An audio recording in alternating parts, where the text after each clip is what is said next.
Thank you so much for joining me today for November's session of Design Dialogues. This is a panel, and today we are going to be talking about regional realities. So we're really lucky that we live in a country, multiple countries. We're represented Canada and the United States today that has a variety of different climates. And that's something that's really unique and also has its own kind of unique challenges and opportunities that go along with that. So within the different climates, you have lots of different considerations. One of the things that we do consider, especially in outdoor selection, is materials, design adaptations. So how do you maximize the use across diverse conditions, different weather patterns that you're dealing with?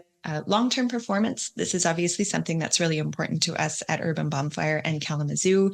And of course, things that you want, everything that you specify for your clients, you definitely want them to last so that they don't have to replace them. And then innovation and future trends. Hopefully we can hear from some of these experts on things that they're hoping to see more of or that we would like to see more of in the future. So our panelists today, I'm going to start just a little bit, quick introduction. You've probably joined one of these before. If you have, thank you so much. If this is your first time, welcome. My name is Ashley Smith, and I'm the Director of Architect and Designer Partnerships with Urban Bonfire and Kalamazoo. So I've been doing this for about 10 years, and Design Dialogues is just my way of communicating with all of you and also learning about new outdoor topics, because after 10 years, it's really exciting to be able to learn new things. I'll let each panelist introduce themselves. I'll start from left to right. So Michael, do you want to give a quick introduction as to who you are and what you do? Sure. Michael McGowan, landscape architect with KA Design Group. We are a plus or minus 45-person firm, and we deal primarily with high-end residential architecture and landscape architecture, estate gardens, now in pretty much all over the world. When this came up, I was really interested to speak to it because we're often confronted with a lot of these, considerations. I think you'll have a unique perspective to be able to offer because you've worked in so many of the different climates that we consider. So I'm excited to learn. Yeah. Kathryn, do you want to go next? Sure. Kathryn Prideaux. I am the owner of Prideaux Design, also high-end custom residential landscape work.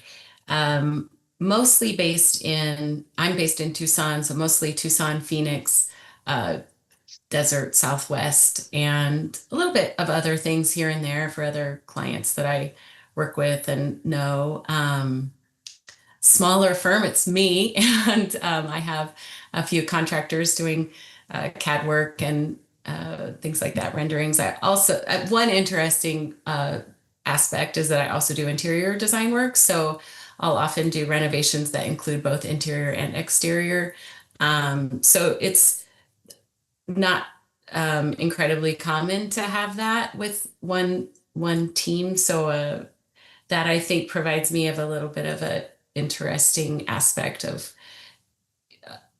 and I know a little more about, what's offered inside. So there's oftentimes where I'm like, why isn't there anything like that outside? So yes. Yeah, that's my background. We know this struggle, certainly. I think we have a similar background. I also started in interior design and then moved into the outdoor world about 10 years ago. So it is fun to have that perspective and to be able to see the differences. Yeah, actually, I should say that my degree is in industrial design. So I worked in product design for the first 10 years. I worked in New York doing product design. So I think I am always sort of analyzing products and furniture and accessory and things like that from that aspect too. So what a great perspective. Yeah. Stefan, do you want to wrap it up with the introductions? Absolutely. So I'm Stefan Marchant, and I've been working with Ashley for a very long time. I help lead Urban Bonfire and Kalamazoo Outdoor Gourmet, which are two brands focused on performance outdoor kitchens. It's all that we do and think about all day. We manufacture everything out of Michigan. Although I did cut my teeth in outdoor kitchens in Montreal with Ashley, building kitchens out of all kinds of different materials for all kinds of different clients. And in a climate that actually most people don't realize is challenging. I mean, everybody thinks about the winter aspect, but there's also an extremely humid and hot summer that we contend with. So the variation that we see is tremendous. I'm excited to be here as well. I think that, you know, over the past years, we've worked with a lot of design professionals, and it's amazing to see how much climate impacts, obviously, the material and layout considerations, but it also, what we've learned over time, it really affects how people use the space, how they cook and gather outside. So I'm really excited to learn a little bit more from both Kathryn and Michael, who I know have tons of experience as well to complement this. So yeah. Thank you, Stefan. Thank you. Thank you to all of you for being here. I really appreciate it. Stefan was the one who hired me 10 years ago, so eternally thankful for him and allowing me to do what I do. Super happy to have you all. So I'm going to get started. Let's get into it. Let's start getting the questions going. So the first one, Michael, I'm going to pose to you first, and then I'll go through the lines so that you know, don't feel free to jump in, but just so that you're not talking over each other. So my first question is, how do you approach designing an outdoor kitchen for a specific regional climate? And what are the biggest environmental challenges you've had to address in some of these projects that you've worked on? Two-part. Yeah. Yeah. So thank you. I loved this question when it was posed. I think, like I said, we're lucky to now be kind of expanding into a lot of different climates around the world. So, for example, very cold Montana lake environments, July in the tropics. So for example, we have in Barbuda. And so I was really just kind of wanted to kind of step back and say, okay, well, like what do I do? I mean, I think it's kind of been more of a learning process, but also I've kind of developed an approach over the course of my career. And I think it starts with just like closely observing and understanding what the local conditions are. Right, like how does moisture affect the site? A lot of times, salt is a big component. Wind patterns, sand, and of course, sun. Direct sun or indirect sun has a big impact on that. So I think it's also important if it's possible to spend time on a site to really kind of understand. Obviously, that's not always possible, but it usually is. It's not always possible to spend time on a site when it is, going through all of those different,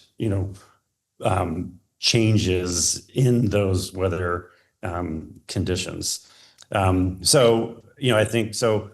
To that, we had to develop a process of like studying what others have done. How have other designers approached those conditions successfully, unsuccessfully, learn what you can from that. I think asking questions of maintenance teams, people that are on the ground, contractors, people who are experienced in those conditions can really lend a lot of really vital insight to how materials perform over time and the types of things that they encounter, like along the beach, like it's a constant battering of salt and wind, and it really just, it can wreak havoc on even aluminum, which is a pretty robust material. So just kind of knowing that going into that. And then I think, another piece of that is just being open to learning, right? Like being open to that. Obviously, if you're younger in your career or earlier in your career, you're not going to have all of that kind of experience that tends to build up over time. But, but that's why it's important to kind of be open to learning and to asking questions, that will build that experience over time. I think I left a hint in there. The biggest challenge we see, I think, is along the extreme coastline. So, right along the Strand, where it's a constant battering of wind and salt and sun, and then in the evening, right, it cools off, right? So you just get moisture and sand blown into, every little crack and crevice. And so that's a challenge. So yeah, that's my take on how to approach new and specific climate regions. Yeah. I mean, I think that's great. At the end of the day, we're all still learning and we're not experts on everything. And this might be the first time that you deal with this climate. And so why not ask somebody who's done it before and learn from other people? Yeah. This is a big thing that we always say at Urban Bonfire too, is we made a lot of mistakes, learn from our mistakes. Don't make the same mistakes that we did. So it's good to be able to kind of, trust other people. Yeah. Kathryn, did you want to take a stab at the question? I'll repeat it again just so that you have it. How do you approach how do you approach designing an outdoor kitchen for a specific regional climate? And what are the biggest environmental challenges you've had to address? I mean, you're in the dry climate, which I also think is very unique, and which is why I wanted to have you to kind of provide that perspective here. Sure. And I mean, our challenges are sun and more sun and all being dry. So it's, it's a matter of the UV, it's a matter of the heat. It's just so intense and so much. And I think that, I liked what Michael said a lot, because you learn from your own mistakes. You also learn sort of from the collective mistakes of your area. And I think I'll just make a little plug. Like, I belong to APLD, which is a association of international designers. So I have used that resource when I've done projects in other areas, and I've reached out to those designers in other areas and said, okay, I'm doing a project. Can I, ask you different questions? So I think it is really important to kind of lean on each other and use the collective knowledge and experience from different regions and different designers. But yeah, that's our biggest, obviously our biggest issue. And I kind of learned pretty quickly we don't use really any wood at all. Like, wood is not a part of our projects. We have masonry, we have metal, those are, and even in outdoor furniture, I'll get told by big brands, oh yeah, no problem. Like, it'll handle it. Our synthetic wood is, it'll handle your heat. And it doesn't. And then you say, oh, and you trust somebody, and then you learn that isn't always the case. So you kind of have to, in some cases, experiment and try something and then learn from it. The sad part is it takes a few years to see the mistake and then think, oh gosh, I wish, that person hadn't invested all that money on that product that's basically kind of failing. So yeah, I think here I would say that I tend to play it pretty safe with materials. Like, I just don't want to be in that position where some, deteriorates and doesn't last or just doesn't look good. So yeah, I would say, I think I was telling you that when we build kitchens here, are most often practiced is to build them out of masonry. So they're masonry built and they're stucco finish.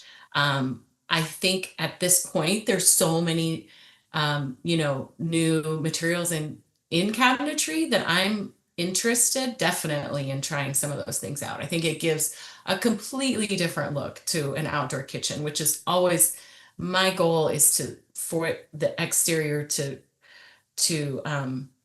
flow right from the interior. So to me, the more an outdoor kitchen looks like an indoor kitchen, the better. The more it looks like real outdoor living, that's the goal. So cabinetry gives you so much of that. And now that there's, aluminum products and to me, I'm like, okay, I'm safe with metal. But there's still considerations because it's hot to the touch. So that's where it's kind of like, we almost always have kitchens under some sort of shade relief here. And the other thing that's sort of interesting is that we get pack rats. So if there's kind of a dark cavernous spot that pack rats can make a home in, that's an issue for outdoor kitchens here. So something you wouldn't know until you live here, and then so yeah, it's kind of those are the things that we're thinking about. That's really unique. I Yeah, definitely that's wouldn't cool. have thought of that. Yeah, in furniture, they'll bore into people's cushions, ruin their cushions, grab all of the inner fillings, and make homes underneath, even in a a space this high underneath the furniture. So fun. Wow. Fun. Yeah. Good summary. Yeah. Stefan, do you want me to repeat it? Quick. No, that's okay. I mean, I'm probably going to You mostly good. just play off of both what Kathryn and Michael were talking about. You know, for us, it's we're often working with the design professional, and in some cases, they have a little less experience in the outdoors, so they may be like an interior designer that's kind of getting into outdoors and are leaning on us for some advice. And you know, it's so important. I think Michael, you mentioned, is just to define the reality of the situation right away and understand it, because often the default is just to get into layouts and to lay out a really cool kitchen, and people are going to sit here and I'm going to cook here, and it just sucks because when we look at it and then we have to make changes to it, people are attached to it already, and so you kind of are dismantling it to try and make it work. But so yeah, just defining your environment and the context early on in the process is really helpful. In terms of difficult environments to work in, I think that the coast is can be very, very hard, and not all coasts are the same. Some are worse than others, and some places are not actually on the coast and have tremendous salt air for whatever the reasons are. But another one that we're seeing more and more of as the sort of mountain states have been developing a lot in our business. And I don't know, I probably can't characterize it as climate, but it's certainly an environmental thing, and that's altitude. If you think about performance of outdoor cooking products, mainly like the cooking products and combustion, and all of that, that's been a big thing. So we've been really closely monitoring that as one of the variables that we need to keep an eye on. And I don't think something that most people just completely don't even think about it, right? It's like, I buy this grill, it's not made for, any specific altitude, it's going to work anywhere, but that is not the case. So we've been thinking about that a lot and really trying to get that information from our clients early on so that we can help them, because there are ways you can make adjustments in order to make it perform the way you want at that altitude. So yeah, those are some of the things we deal with. We do thousands and thousands of outdoor kitchens, so we see all kinds of things.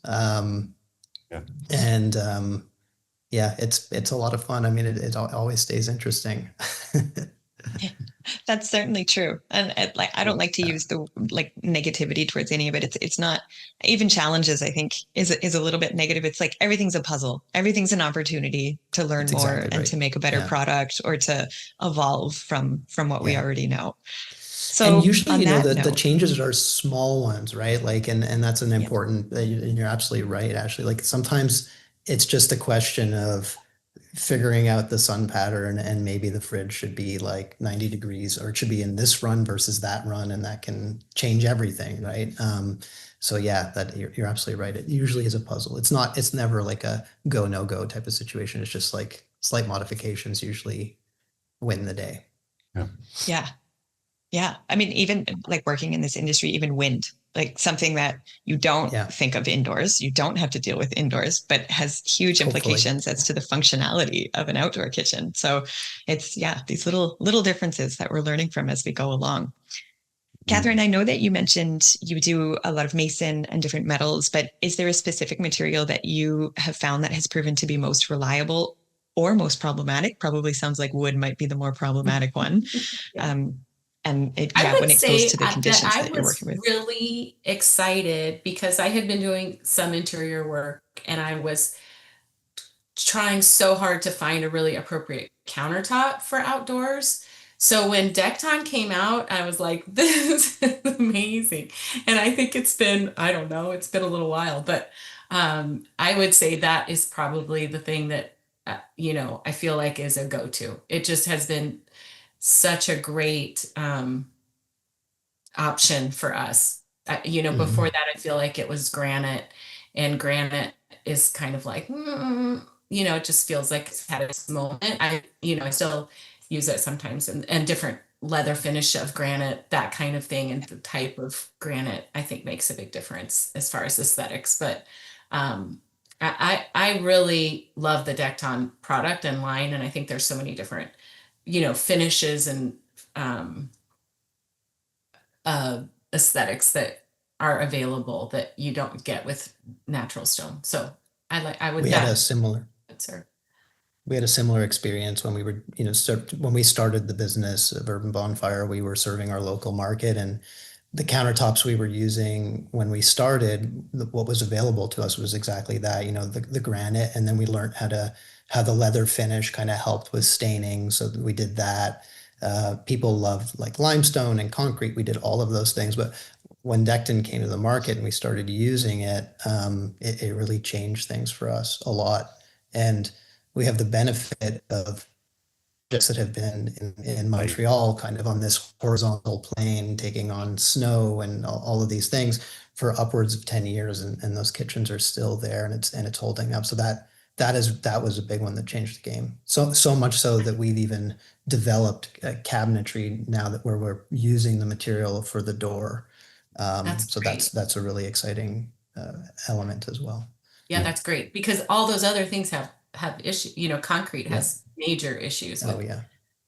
You're in a kitchen and it etches with lemon. Like, how are you supposed to use that as a kitchen counter? So concrete was another go-to that was just really challenging. And then when I do renovations of kitchens, a lot of them are tile with grout joints, like 6x6 tile with grout joints. And I can't imagine ever, using that as a kitchen surface now. So anyway, I do think that it's just kind of such a great superior product for countertops. So. Yeah, we're definitely big fans.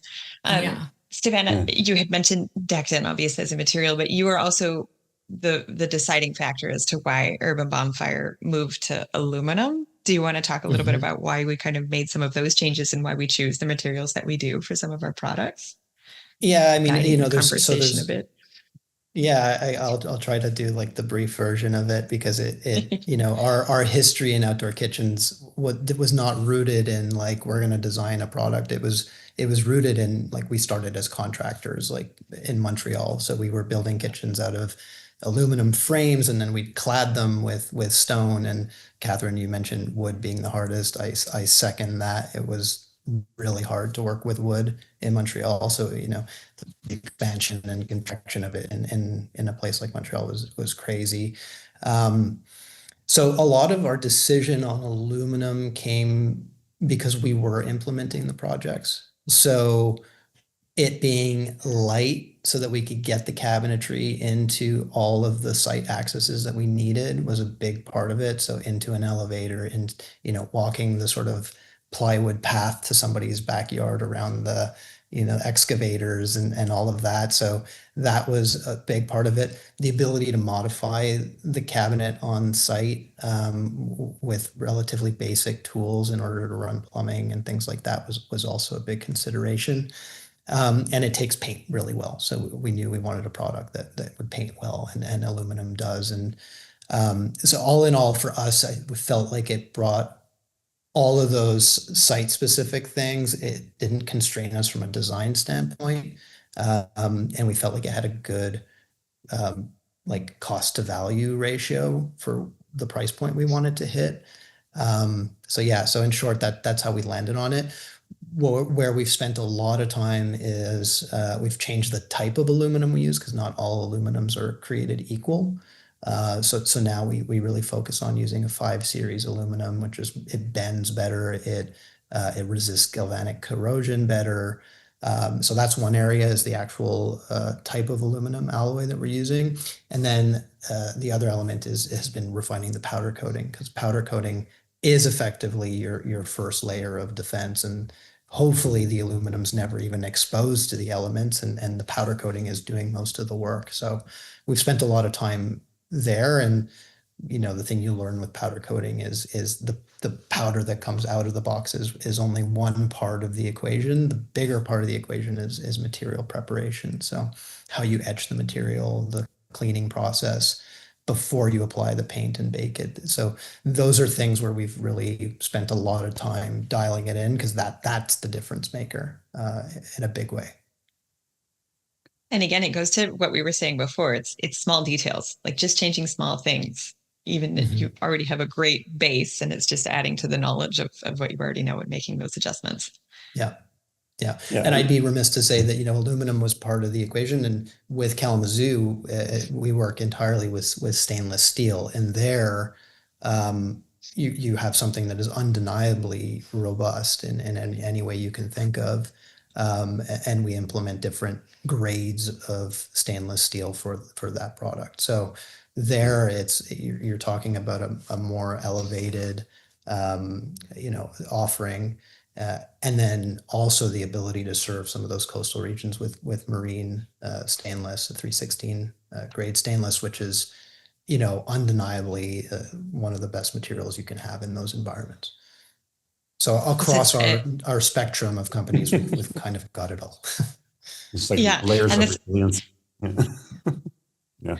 You took the words out of my mouth, Stefan, because Michael works on a project, obviously, he mentioned, in a tropical climate that is very much exposed to salt and all of those elements, and use the 316L marine grade stainless steel for that project, right, Michael?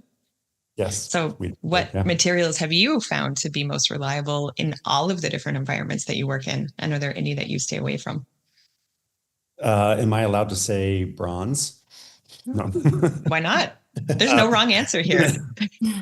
I don't know that we're going to be making grills out of. I don't know what the conductive properties of bronze are with cooking, but no, exactly what Stefan said. Just aluminum is surprisingly resilient in coastal environments because it doesn't rust, right? It will pit over time, but like, that's why I said that idea of having layers of resiliency, right? If it's coated and it's well prepared going into that, then you have a fighting chance of it really, being a well functioning, great looking product for a long time. And then of course, stainless steel, marine grade stainless steel is probably going to be your best bet for like exposed surfaces. You got to kind of also consider that, while it might not be apparent, like a lot of these materials kind of expand and contract. So it, like, beyond just the weathering pattern of like windblown sand, like eroding finishes, just that, that freeze thaw, that expand and contract can really wreak havoc on materials. So they really take a beating. Like, to that, I'm going to be a little bit of a contrarian. I think if your client can be informed, wood is actually a good material to use. They just need to know that it's going to weather. A lot of times that's actually a good thing, which is why I also mentioned bronze, because that's just embracing the reality that, these materials will, patina and take on a character over the life of the product, and resilient hardwoods, do just that, and they're quite beautiful and lend a lot of warmth to the project aesthetically. So, yeah, certainly. I think that's a really good point. Is it depends what your client is looking for. Do they want something that stays the same? Do they want something that ages and that grows? Because it's in an outdoor environment, which is natural, which has growth, which changes over time. It's not stagnant. So kind of depends what they're looking for within that environment. Right. I mean, they want it to function. Don't get me wrong. They want it to function as if it's brand new and look beautiful, but sometimes that patina is desired, and that gives you a good a good entrance into that. Certainly. That was Yeah. I actually went to Kathryn, you talked about APLD. I went to the conference earlier this year in San Diego, and I think that was my biggest takeaway was that you are in the natural environment. You are in a living, changing environment. So Right. design in that environment doesn't need to be stagnant. It doesn't need to stay the same. It can patina, it can weather. Depends on the aesthetic, obviously, that your client is looking for and that you're trying to achieve. But that very much resonated with me. It's like, why are we trying to? An example, yeah, definitely. And an example of that here is steel. We use steel for almost that. When I say wood, I mean we don't use it for fencing. We don't use it for gates. We don't use it for anything because it just dries and is, has to be replaced within 5 years. So we use steel for fencing and gates and roof structures and all, and we can embrace the rusting, like we do a rusted finish on almost most everything. So it is that natural patina, and then there's not a lot of maintenance on it because you're not trying to, paint it and repaint it. And so there's definitely something to, embracing the natural material, embracing the change. And we have to educate and talk people through the fact that you'll have rust on other parts. So if there's a big beam that's supporting your roof structure, and there's that, in fact, that project that I think you had it up at the beginning, but anyway, there are rusted elements in that, but that will go, that will get on your pavers, and we have to, explain that is something that we like it, it's showing you that that's a natural material. So sometimes you have to convince clients that, seeing something weather is a good thing and not something's going to be perfect its whole life kind of. Yeah, absolutely. And embrace it. Yeah. Michael, can you share an example of how climate has influenced a specific layout decisions, maybe appliance placement? We were talking about wind before. I think appliance placement and those go hand in hand. Adding shade structures, Kathryn, you already talked about that too, or drainage solutions. Have there been certain things that you can think of when you've had to consider those factors? Yeah, this is a really interesting question because, most of our clients, not all of them, but they want to be in the action, right? They want this to be a vehicle for creating memories and experiences with their friends. So they want their friends nearby while they're cooking, while they're experiencing their outdoor kitchen. And they also want to be front and center with the view, or, a lot of our properties are view properties. And so those things are typically like right in the full brunt of the weather phenomenon, and get the biggest brunt of the environment. So trying to balance that can be really tricky. Sometimes you're able to pull like a kitchen off to the side of a property where it's getting shelter from sun and wind and that kind of thing. We've done kind of whole kitchens like in a galley kitchen in like a roll-up door. So like when the kitchen's not in use, a beautiful door comes down and keeps the whole kitchen from from experiencing the onslaught of not only the climate, but just sand and silt and dust that kind of accumulates. So it's easier to keep clean. So that would be my biggest example. Of course, you want that environment to be comfortable, even if it is front and center. And so a lot of times we'll do glass windbreaks, which help, and canopy structures, that type of thing that help to give us a fighting chance. But I think it's such a but ultimately it's a client decision, right? It's like, okay, these are the realities of the site, and this is what you can expect. It's like you want to be here while you're doing this. these are what some of the challenges are going to be and what the maintenance is going to look like.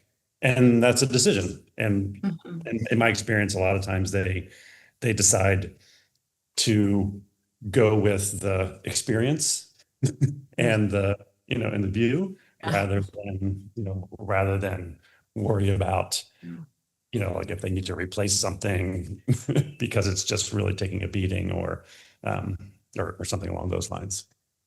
Yeah, it's such a balancing act because I mean, when you think about indoor kitchens, it's the heart of the home. Like everybody says that's just a foregone conclusion. And we do want the outdoor kitchen to be that same because that's where you're creating the memories and that's where the entertaining kind of happens. But maybe that's not the best environment for it to be and for it to be able to perform as well as it could.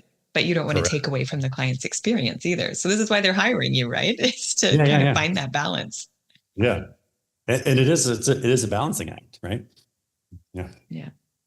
I've seen that roll up door. I remember I was in Palm Springs on a home tour and I think it's a great solution. I was like, oh, it was kind of in a mid-century enclosed sort of courtyard feeling. So it when you opened it up, it just kind of felt like you were in this real outdoor kitchen. But yeah, I was like, oh, that's pretty smart. I should think about that.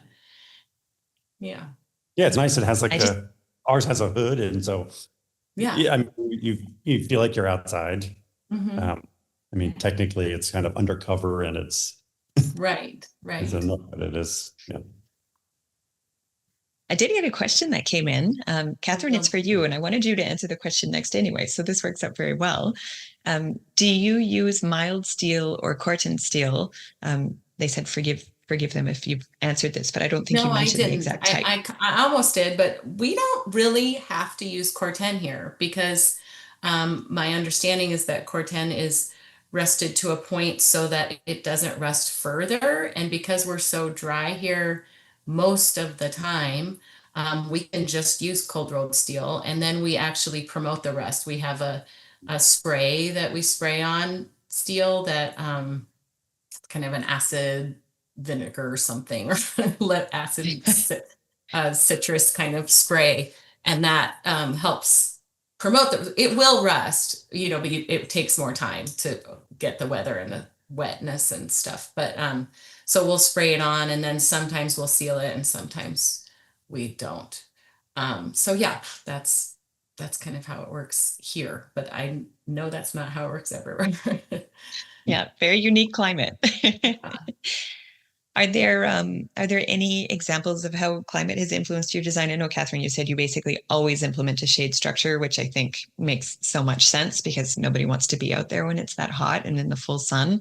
Are there any other kind of like little details or go-tos that you've discovered?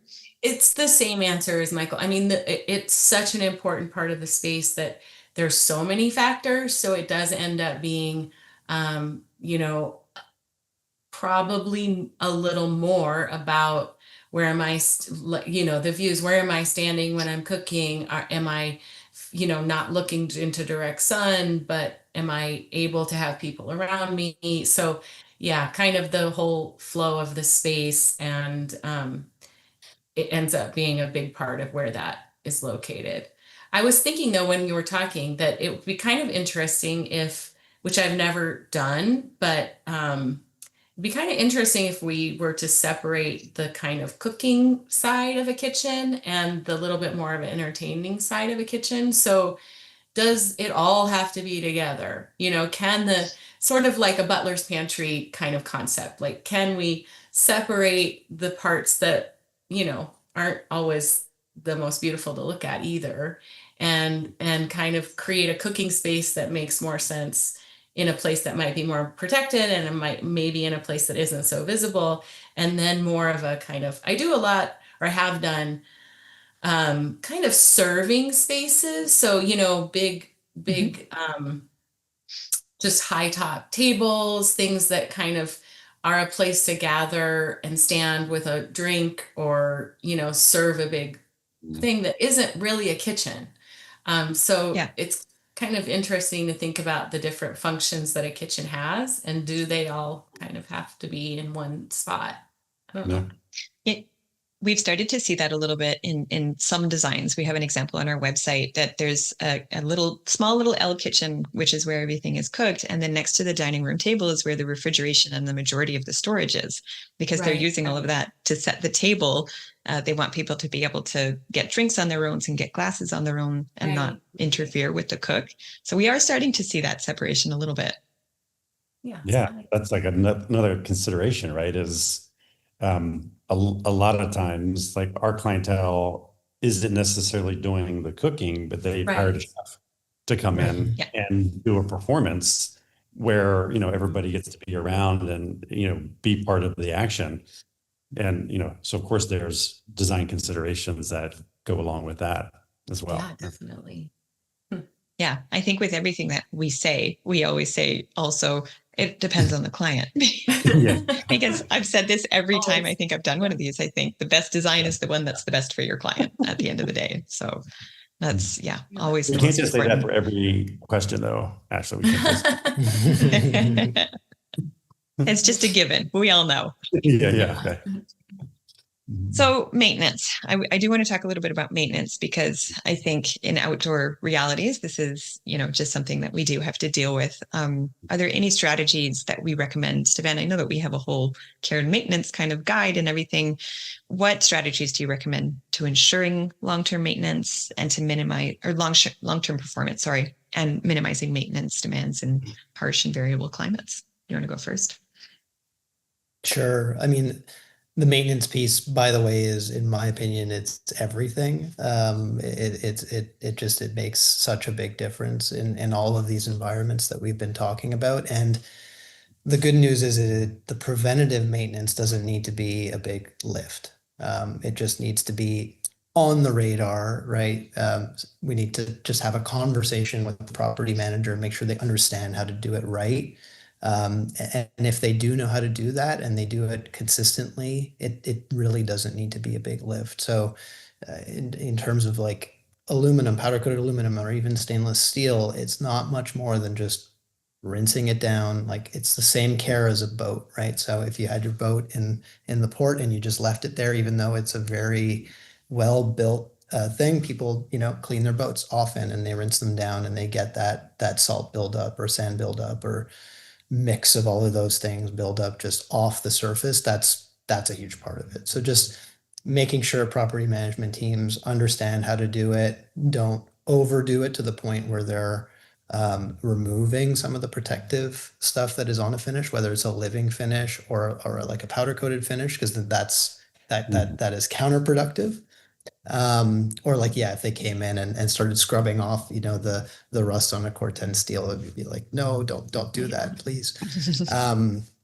So that's, I think, everything from my perspective. And it's really important for people to understand that it's not a big lift. In most cases, it's not a big lift. It's just consistently doing it. Is just going to keep you from having to do like a big kind of maintenance program once every season. That's sort of been our experience. Can I ask you a question? The biggest thing is just getting people to know what they're supposed to do and understand that it's not a big lift. Is there any maintenance for sun, like UV sun things, or is it mostly salt and just getting things cleaned? It's mostly getting things clean. That's the biggest part. Yeah. I think you've kind of figured it out for sun, honestly, Kathryn. Like, my biggest recommendation is always a shade structure. Like, that's what's going to protect it the most from UV rays, is not having that direct hit from the sun. So yeah.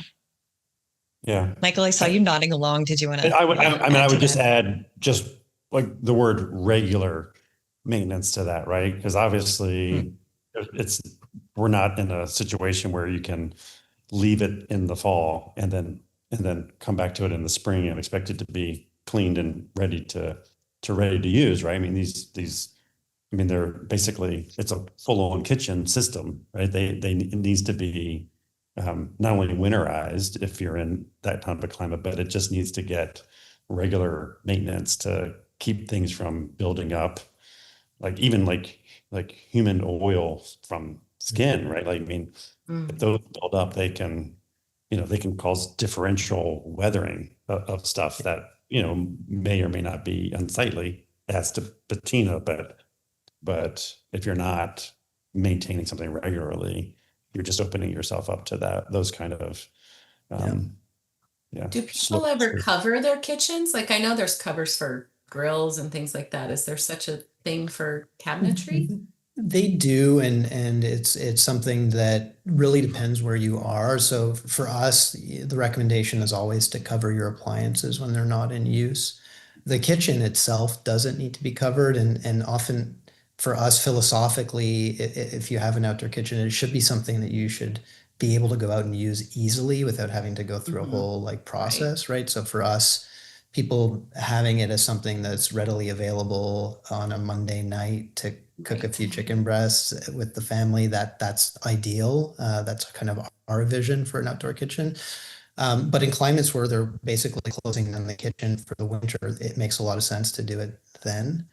That's what I was thinking, I guess. We don't do that. We don't winterize our pools or anything. So yeah. Well, and you mentioned pool, and Michael, your point on regular is so spot on. And like I think it's on the brands to educate homeowners and their property managers and what the expectation is. Obviously, pool companies have done that well, right? If you clean your pool once a year, I'm not sure how much you would use it either, but so we need to get people thinking the same way, that it's something you check the levels, once a week, and you kind of change some of the water and do some of that. So it's on us to kind of help people understand what comes with the ownership, right? Yeah. I did get a comment from somebody as well that it's from Brian. He said some of our clients in the Northeast US who don't grill in the winter will hire a mobile boat shrink wrap company to wrap their kitchens and outdoor furniture for the time that they're not using it. And I was going to mention that. Yeah, I was going to mention that too. It's typically companies who make covers for boats or do things like that. They're the best companies to get in touch with because they know the right materials to use so that they're not trapping in moisture or trapping in any of those things that we don't want to stay there. That's a big thing. It needs to be breathable. Yeah. Even on the Kalamazoo side, all of the appliance covers are made out of Sunbrella material so that it is a breathable material. So you're not trapping any of that stuff that you don't want.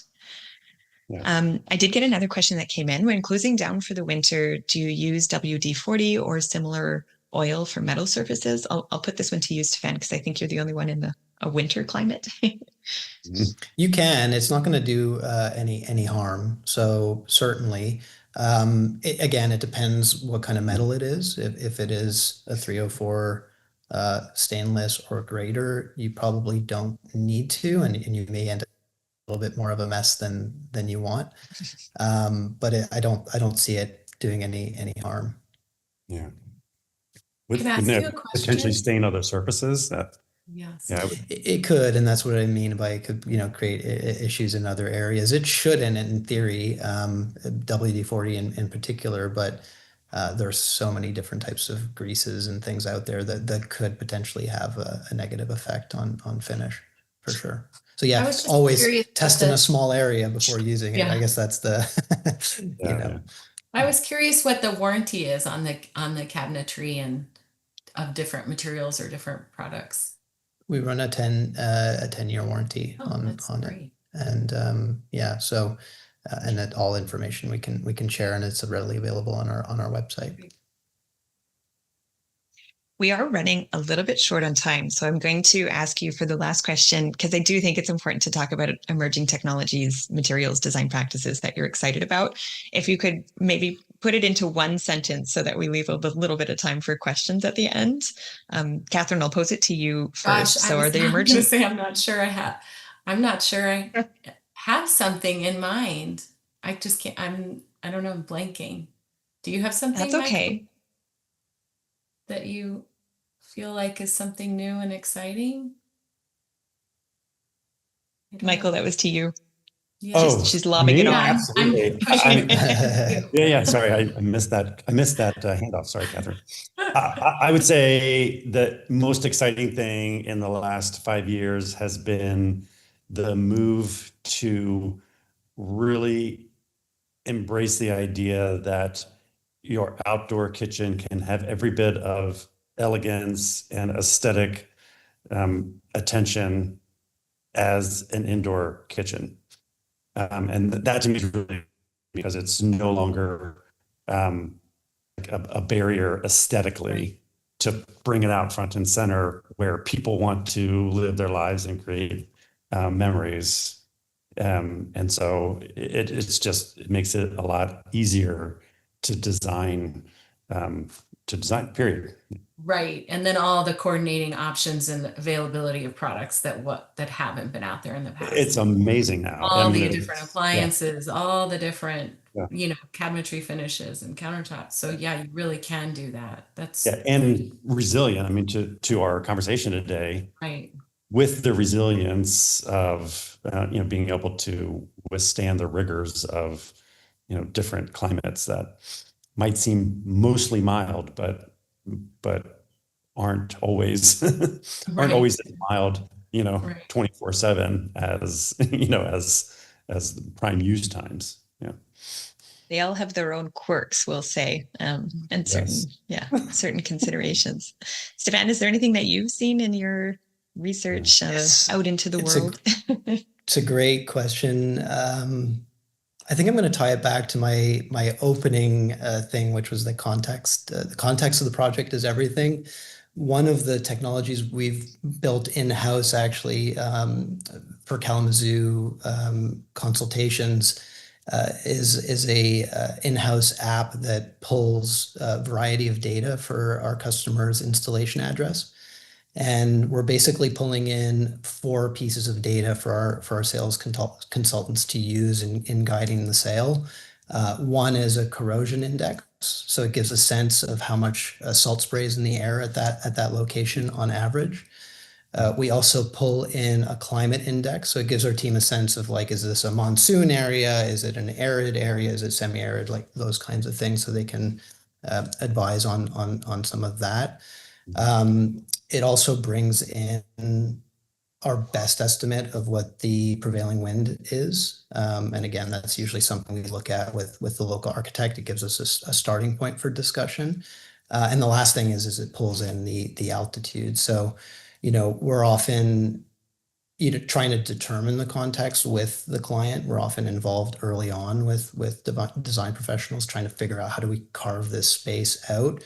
And it gives our team a starting point, especially as they're having conversations around, using a 304 stainless steel versus a 316. And the project is, I'm 5 miles away from the ocean. What does that mean? Am I do I need the 316? Do I not? So it gives us some data on that to bring to the table. So that's kind of an exciting technology we've built out, and the output of which we include in all of our design proposals to give people a sense of some of the context, and at the very least to plant the seed that these are things they should be thinking about, and then open up the conversation and the problem solving from there. So that's kind of tooting my own horn, a little piece of technology that we've developed that we're excited about, but it's really been helpful actually, because so many of these things are not set in stone, right? And like we talked about it at the beginning, that we go to local property managers, local designers who've worked in an area to kind of get a sense.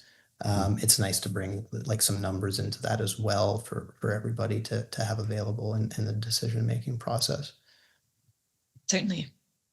I think that's a perfect little wrap up end to this, to be honest. We didn't even plan that. So thanks for that, Stefan. I did have a question that came in while you were talking as well. So we have a couple of minutes to be able to answer a few more people. Do you see the current trend of kitchens in a box with a large door at the front that opens to create a cover as a fad or a trend? Do you want me to repeat that? Yeah. It sounded like a riddle. I did a little bit. I think it was the way that I read it, because I didn't read it ahead of reading it out loud. But I think what they're saying is that there's a trend of seeing a kitchen that's kind of in a box that has that door that you can open and close, like we had talked about. Do we think that that's a fad or a trend, or do we think that that's something that will kind of stick around? You mean the rolling door? Normal, maybe. I think they're so. saying that it lifts and then it becomes a shade. Yeah, I've seen those on Instagram. Yeah. Like it's like a container almost, right? And it just, that's what I think. Yeah. Yeah, I feel like you see that a lot with like DIY kitchens, somebody who's built something that they can kind of tuck away after. I don't know if I don't think we've done any projects like that in the like thousands that we've done. Can you think of anything of like that, Stefan? We have actually, yeah, I think we have, but done really nicely. So the designer who was working on it made it so that it was just kind of flawless in how it operated. So my answer to that would be I don't think it's a fad. I think that it's going to get refined, like the things that you see on Instagram that are just kind of like these containers that open up that are kind of DIY. I think that will likely evolve into more potentially refined versions of it. And I think that's sort of what I heard Michael sort of describing in some of his projects as a more I kind of think evolved version of that. Yeah, to echo what you said, it's a viable solution in some context. Right? Yeah, totally. Mhm. It can eliminate the need for like a shade structure or a cover or anything like that too. Like it's its own little entity. There is somebody else who commented that Val Cucine is a company, I guess, that makes one. So I'll put that out there just in case anybody's interested. Yeah. I know we are at time, so if anybody does need to jump off, please do so. We'll stick around just for a couple more minutes, so feel free to post in any questions. And to the panelists, thank you so much. I think this was really informative. This hour flew by for me. I really enjoyed it. Do you have any closing remarks that you would like to finish with? Thank you. No, I think this was great. I learned a lot and appreciated being involved. So thank you. Yeah, I'll mirror that. Thank you. They always go fast because they're always so much fun and informative. Being a not only now panelist, but also a regular audience member. I think they're really great. They've really helped me and the great staff that that I work with raise the game or raise our game in terms of kitchen design and just overall understanding. So thank you. Well, thank you for that. That's very nice. Yeah, I would describe you as a longtime listener, first time caller. You have come to many of these, and I appreciate that. That's wonderful. And I'll just point out as a closing remark that it's been fun to watch this slideshow, and a lot of these, as we were talking, all the projects kind of flowing through, and some of them new to me, which is really cool. So just how inspiring it is to see, what is being done by the design community in the outdoors. So it's just nice to be able to be part of these conversations and draw on that a little bit. And then I'll also add that Ashley did a wonderful job in hosting it and driving the panel, and great questions. So this was great. Thank you. Agreed. Yes. Thank you. All right, we didn't have anything else come in, so I will let you all go. But thank you again to everybody who came on today and to the panelists. So much. And yeah, thank I'll you. be a first-time caller and now long-time listener. Oh, wonderful. Okay, thanks, you guys. Have a good day. Take care.